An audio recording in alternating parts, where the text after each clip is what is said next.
ఈ వీడియోలో school attendance app latest వెర్షన్లో టీఐఎస్ వివరాలను ఏ విధంగా కన్ఫర్మ్ చేయాలి, ఏ విధంగా వివరాలను చెక్ చేసుకోవాలనేది ఈ వీడియోలో పూర్తిగా డీటెయిల్గా చూద్దాం. ముందుగా మనం దీనికి సంబంధించి స్కూల్ అటెండెన్స్ యాప్ లేటెస్ట్ వెర్షన్ని మనం అప్డేట్ చేసుకొని ఆ యాప్ని ఓపెన్ చేయాలి. యాప్ ఓపెన్ చేసిన తర్వాత మనం ఇండివిజువల్ ట్రెజరీ ఐడి ద్వారా లాగిన్ అవ్వాల్సి ఉంటుంది. కంపల్సరీగా ప్రతి ఉపాధ్యాయులు ఇండివిజువల్ ట్రెజరీ ఐడి, ఇండివిజువల్ పాస్వర్డ్తో ఈ యాప్లోకి లాగిన్ అయిపోయిన తర్వాత సర్వీసెస్లోకి వచ్చిన తర్వాత మొత్తం చివరిలోకి మనం జరిపితే టీఐఎస్ ప్రివ్యూ అని చెప్పేసి ఇక్కడ కొత్తగా ఈ ఆప్షన్ని ఈ లేటెస్ట్ వెర్షన్లో ఎనేబుల్ చేశారు. ఈ టీఐఎస్ ప్రివ్యూ మీద క్లిక్ చేయండి.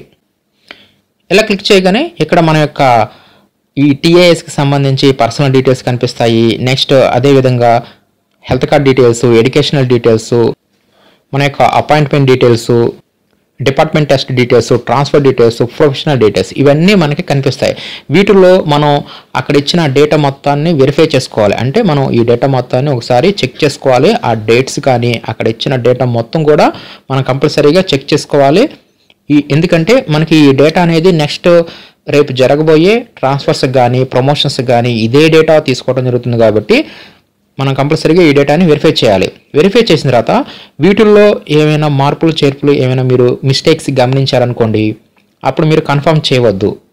అప్పుడు నెక్స్ట్ మనం ఏం చేయాలంటే మన యొక్క ఎంఈఓ ఆఫీస్ ద్వారా మనం డిఈఓ వారికి మనం రిక్వెస్ట్ అనేది పెట్టాల్సి ఉంటుంది. అంటే ప్రజెంట్ డిఈఓ వారి యొక్క లాగిన్లోనే దీనికి సంబంధించి ఎడిట్ ఆప్షన్ అనేది కాబట్టి మిస్టేక్స్ ఏమైనా ఉంటే మాత్రం కన్ఫర్మ్ చేయవద్దు. అలా కాకుండా ఈ డేటా అంతా వెరిఫై చేసుకున్న తర్వాత అంతా ఓకే అనుకుంటే, అంటే డేటా మొత్తం బాగుంటే ఎలాంటి మిస్టేక్స్ లేకపోతే అప్పుడు మనం కన్ఫర్మ్ మీద క్లిక్ చేయాల్సి ఉంటుంది. నెక్స్ట్ ఈ విధంగా వస్తుంది. నెక్స్ట్ ఓకే మీద క్లిక్ చేయండి. నెక్స్ట్ ఈ విధంగా ఎంటర్ ఓటీపీ అని చెప్పి వస్తుంది. ఇక్కడ ఎంటర్ ఓటీపీ వద్ద మన మొబైల్కి వచ్చిన ఆ ఓటీపీని ఇక్కడ ఇవ్వవలసి ఉంటుంది. నెక్స్ట్ ఇక్కడ ఇచ్చిన క్యాప్చా కోడ్ కూడా సేమ్ క్యాపిటల్స్లో ఉన్నవి సేమ్ అలాగే ఇచ్చేసేయాలి. ఇచ్చేసేసి ఫైనల్గా మనం సబ్మిట్ మీద క్లిక్ చేయాల్సి ఉంటుంది. తర్వాత ఈ విధంగా వస్తుంది. ఓకే మీద క్లిక్ చేయండి. ఇలా క్లిక్ చేస్తే డేటా సక్సెస్ఫుల్లీ కన్ఫర్మ్డ్ అని చెప్పేసి ఈ విధంగా రావడం జరుగుతుంది. మనం ఒకసారి కన్ఫర్మ్ చేసిన తర్వాత మరలా కూడా మనకి కన్ఫర్మ్ ఆప్షన్ అనేది అలాగే ఉంటుంది.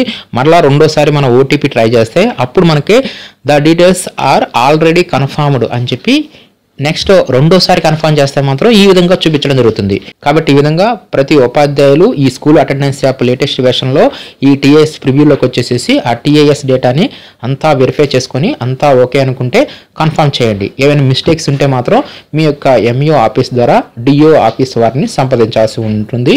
తర్వాత డిఓ గారి యొక్క లాగిన్లో మీరు ఏ మిస్టేక్స్ అయితే గమనించారో అక్కడ ఎడిట్ అనేది చేయించుకోవాల్సి ఉంటుంది.